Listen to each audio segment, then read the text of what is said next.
Morning, everyone. Let's start our next question. What is matrix organization? Explain its feature. Okay. In last week, we were learned line organization and line and staff organization. Two forms we were already learned. Right? Line, that means follow hierarchy from top to bottom. It's a very simple and oldest form of structure, line structure. Then line and staff structure, it is the two combination line and staff. ज्याच्यामध्ये आपण बघितलं होतं line hierarchy follow करेल आणि staff काय करणार आहे provide proper direction to the line executive for taking decision हे बघितलं होतं आपण. ओके. त्याच्यानंतरचं स्ट्रक्चर जे आहे ते आहे matrix organization. It is also combination of two structure. काय आहे बघूया. Matrix organization was introduced in USA in the early 1960s. Okay, so basically this is oldest असं म्हटलं जातं, but USA मध्ये पहिल्यांदा ही कॉन्सेप्ट इंट्रोड्यूस केली होती. It was used to solve management problem in the aerospace industry. मॅनेजमेंटचे problem solve करण्यासाठी matrix organisation firstly काय केली होती तर यूज केली होती USA मध्ये. Matrix organization, it is the combination of two or more organizational structure.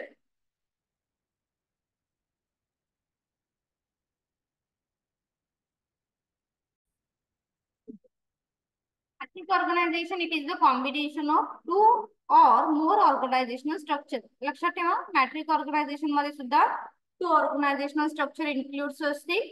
For example, functional organization and project organization. Important concept आहे. Functional organization and project organization असे दोन कॉम्बिनेशन तुम्हाला मॅट्रिक ऑर्गनायझेशन मध्ये बघायला मिळते. So the organization is divided into different function, that is purchase, production, research and development, etc. Each function has a functional department manager. Simple as that. की जे regular task जो आहे regular task done by functional manager. Concept लक्षात येते का बघा. Matrix organization, it is the combination of two organizational structure, functional organizational structure and project organizational structure. Functional organizational structure, that means it's a regarding day-to-day task. For example, production department, research and development department, marketing department, etc.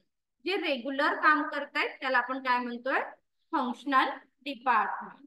Then that is purchase manager, production manager, etc. The employees has to work under two authority or bosses. Okay. आता इथे जो employees आहे तो दोन वेगवेगळ्या बॉसेसच्या under काम करणार आहे. दोन वेगवेगळे बॉसेस कोणते आहेत फंक्शनल बॉस वेगळा आणि प्रोजेक्ट बॉस वेगळा. ओके. सो बेसिकली एक एम्प्लॉई जेव्हा दोन वेगवेगळ्या व्यक्तींच्या अंडर काय करतो काम करतो. That is why the authority of the functional manager flow downwards while the authority of project manager flow across side by side. Okay. So the authority flow downward and across, therefore it is called the matrix organization. कारण याची authority कशी आहे एक सरळ follow होणार आहे that means downward follow होईल आणि एक आहे थोडीशी across काय होणार आहे तर फॉलो होणार आहे. As simple as that. जर आपण आपल्या एज्युकेशन इन्स्टिट्यूशनचे एक्झाम्पल घ्यायचं झालं तर आम्ही काय करतोय फंक्शनल काम करतो. That means day to day task regular lecture घेणं देन एक्झाम कंडक्ट करणं. So I am a functional manager. Right. आणि एक टीचर आहे ते रेग्युलर काम पण करते पण त्याचबरोबर स्पोर्ट्सची ऍक्टिव्हिटी घेत आहेत कल्चरलची ऍक्टिव्हिटी घेत आहेत NSS ची ऍक्टिव्हिटी घेत आहेत. This is called the project manager. एवढी सोपी कॉन्सेप्ट आहे. तर फॉर एक्झाम्पल मध्ये काय केलं रेग्युलर काम पण कम्प्लीट केलं आणि तिला पार्टिसिपेट करायचं आहे कल्चरल मध्ये.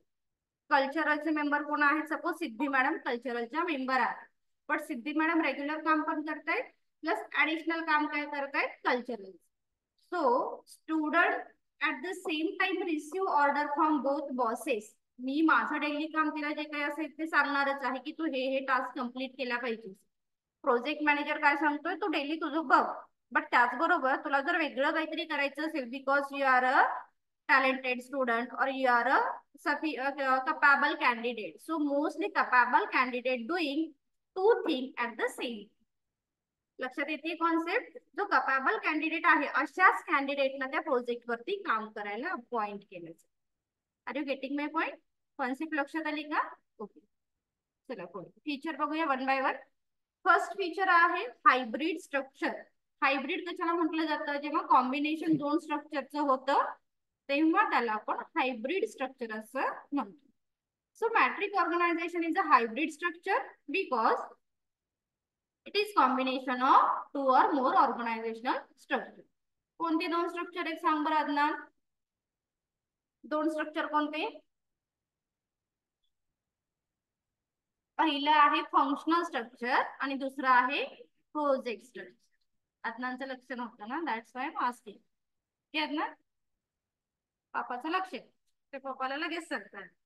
पहिलं स्ट्रक्चर आहे फंक्शनल स्ट्रक्चर आणि दुसरं स्ट्रक्चर आहे project structure. This is called the hybrid structure.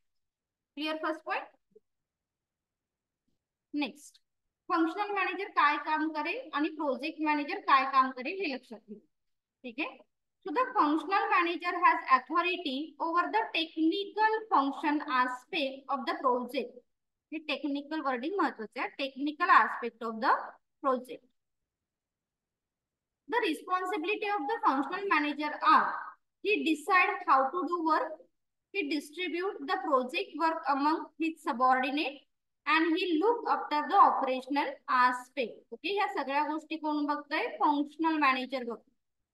Project manager काय करतोय? Project manager has authority over the administrative aspect of the project. Okay, administrative aspect of the project. He has full authority over the financial and physical resources which can use for the completing the project. The responsibility of the project manager: he decide what to do. He is responsible for the scheduling the project work. He coordinate the activity of the different functional information or member, and he evaluate the project performance. म्हणजे आता जसं आपण example दिलं, functional manager कोण आहे? आताच्या example मध्ये होतं, मी कोण होते? Functional manager. सिद्धी मॅडम कोण होत्या? Project manager. आता फंक्शनल मॅनेजर काय करतोय? प्रोजेक्ट मॅनेजर आहे तो फंक्शन मध्ये लक्ष देतो, बट जो फंक्शनल मॅनेजर आहे तो प्रोजेक्टचं थोडंसं काम बघतो. जो काही आहे करायचा प्रोजेक्ट, तुम्ही वेगळं काही फंक्शनलचं नका बघू, पण जे प्रोजेक्टचं ऍडमिनिस्ट्रेटिव्ह वर्क आहे ते कोण बघणार आहे? बोला, कॉन्सेप्ट लक्षात येते का? नक्की. So the project manager has authority over the administrative aspect of the project. He has full authority over the financial and physical resources. म्हणजे आता फॉर एक्झाम्पल सांगितलं, मी काय एक्झाम्पल घेतलं होतं? कल्चरलचं एक्झाम्पल घेतलं होतं. कल्चरलला काय करावं लागतं आपल्याला? डान्स ड्रामा जे काही बसवलं त्या मुलांना घेऊन जायचंय मुंबई युनिव्हर्सिटीमध्ये, त्या मुलांना घेऊन जायचं आहे बाहेरच्या कॉलेजला. दॅट मीन्स तिथला जो ऍडमिनिस्ट्रेटिव्ह पार्ट आहे then done by Siddhi madam, but त्यांना थोडंसं ना साऊंड सिस्टीमचा काही प्रॉब्लेम आला. ओके, टेक्निकल सिरियल माईकचा काहीतरी प्रॉब्लेम आला, ते अरेंजमेंट करायची, तर ते कोण करणार आहे? Functional manager. क्लिअर. देन त्याचबरोबर त्यांना सांगितले की तुम्हाला अजून बाकी काहीतरी फिजिकल रिसोर्सेसची गरज आहे, then done by Siddhi madam. That means physical resources, administrative aspect and financial aspect. त्यांना पैशाची गरज आहे, ते जातील ऑफिसमध्ये, पैसे घेतील आणि त्यांचं ते हँडल करतील. त्यात मी परत इंटरफेअर नाही करत, मी फक्त टेक्निकल वाला जर काही प्रॉब्लेम आला देन मी तिथे सपोर्ट करते. Clear concept? नक्की क्लिअर झालीये? अदनान क्लिअर झालीये? बाकी ह्या त्यांच्या रिस्पॉन्सिबिलिटी फक्त दिलेली आहे. Next, problem of unity of command. Unity of command principle आपल्याला काय सांगत होतं, आठवतंय का?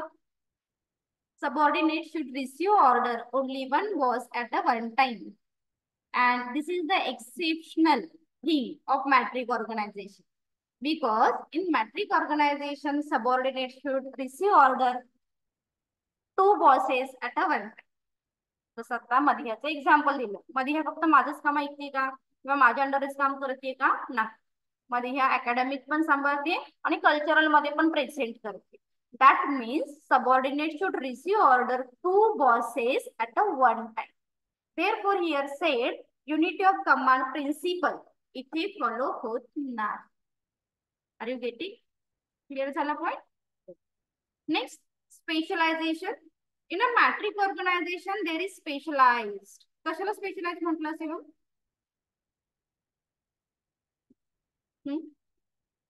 स्पेशलायझेशन नका रेड करू. स्पेशलायझेशन सांगितलं मध्ये ह्या कल्चरल मध्ये पार्टिसिपेट कर. दे मेहता, तू कुठे पार्टिसिपेट कर, आविष्कारला पार्टिसिपेट कर.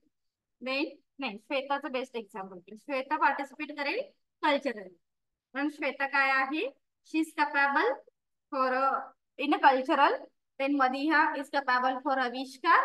ओके, म्हणजे त्यांच्याकडे काहीतरी स्पेशल क्वालिटी आहे म्हणून ते त्या पर्टिक्युलर प्रोजेक्ट वरती काम करताय. जसं मगाशी सांगितलं त्या पद्धतीने. So matrix organization there is specialization because the project manager concentrate on the administrative aspect of the project while the functional manager concentrate on the technical aspect. Again तेच सांगितलं असेल तरी सुद्धा इथे स्पेशलायझेशनच्या अंडर हे मेन्शन करायचंय आपल्याला.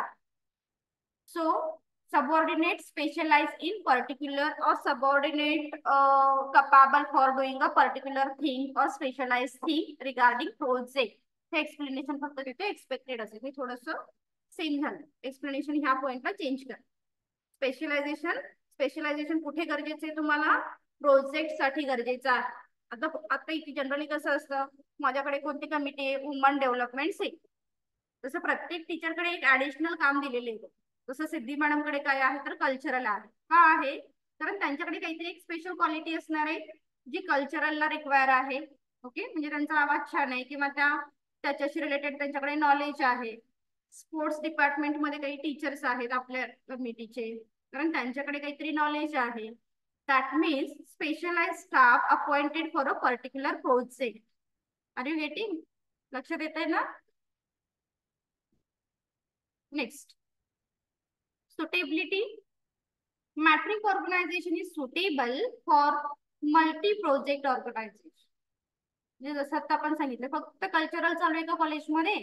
नाही, कल्चरल चालू आहे, NSS चालू आहे, DLLE चालू आहे. That means matrix organization is applicable to multiple project because all teachers doing then regular task also. Okay, ते ऍडमिनिस्ट्रेटिव्ह सॉरी ते कोणता टास्क कंप्लीट करते? राईट, फंक्शनल टास्क पण ते कम्प्लीट करतायतच ना. आणि त्याचबरोबर ते कुठे काम करतायत? मॅट्रिक्स वरती काम करतायत, प्रोजेक्ट वरती काम करतायत. स्टुडंटचं एक्झाम्पल घेतलं पण सी स्टुडंट नेहमीचा अभ्यास सोडून करतायत का वेगळं काहीतरी? नाही, त्यांना डे टू डे टास्क सुद्धा कम्प्लीट करायला लागतो. That means functional task completed regularly as well as they contribute on a particular area like a cultural, like a sports, like a DLLE, like a NSS, etc. Same employee सुद्धा वेगवेगळ्या task वरती काय करतात इथे काम. Clear? So is suitable for a multiple project. Is it clear question?